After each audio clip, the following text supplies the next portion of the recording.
అంగన్వాడీ కేంద్రాల ద్వారా ప్రభుత్వం అందించే పౌష్టికాహారాన్ని గర్భిణీలు బాలింతలు సద్వినియోగం చేసుకోవాలని సిడిపిఓ రమాదేవి సూచించారు. తల్లులు తమ పిల్లలను క్రమం తప్పకుండా అంగన్వాడీ కేంద్రాలకు పంపించాలని, తద్వారా అంగన్వాడీ కేంద్రాల్లో లభించే ఆహారాన్ని తీసుకోవడం ద్వారా శారీరకంగా దృఢంగా ఉంటారన్నారు. సిద్దిపేట జిల్లా కొండపాక మండలం దుద్దడ గ్రామ పంచాయతీ కార్యాలయం వద్ద సూపర్వైజర్ ఇందిరా ఆధ్వర్యంలో పోషణ పక్షం 2025 కార్యక్రమాన్ని ఐసిడిఎస్ చేర్యాల ప్రాజెక్టు అధికారులు నిర్వహించారు. ముఖ్య అతిథిగా సిడిపిఓ రమాదేవి పాల్గొని గర్భిణీలకు సామూహిక సీమంతాలు, చిన్నారులకు అన్నప్రాసన, అక్షరాభ్యాస కార్యక్రమాలు నిర్వహించారు. ఈ సందర్భంగా మాట్లాడిన ఆమె గర్భిణీ స్త్రీలు మొదటి 1000 రోజులు తీసుకోవాల్సిన పౌష్టికాహారం ప్రాముఖ్యతను గురించి అవగాహన కల్పించారు.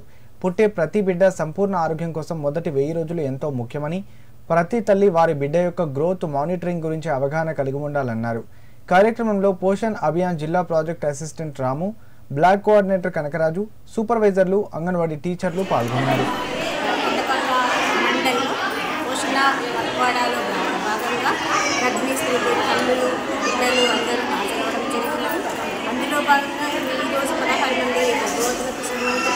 అన్నప్రాసనాలు, అక్షరాభ్యాసాలు కూడా చేయడం జరిగింది.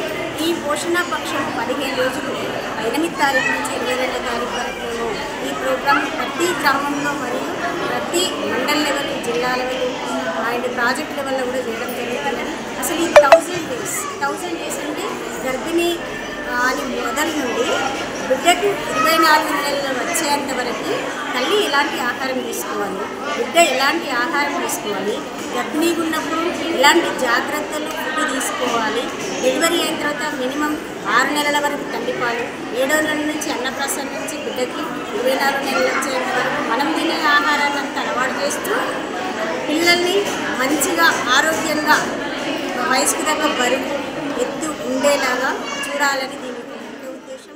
చేర్యాల ప్రాజెక్టు కొండపాక సెక్టార్ దుద్దడ గ్రామంలో పోషణ పక్షంకు సంబంధించి ఈరోజు ప్రోగ్రాం చేయడం జరిగింది. ఇందులో భాగంగా 15 మంది గర్భిణీ స్త్రీలకు శ్రీమంతాలు చేయడం జరిగింది. 15 మంది 6 నెలల చిన్నారులకు అన్నప్రాసన చేయడం జరిగింది. మరియు అట్లే 12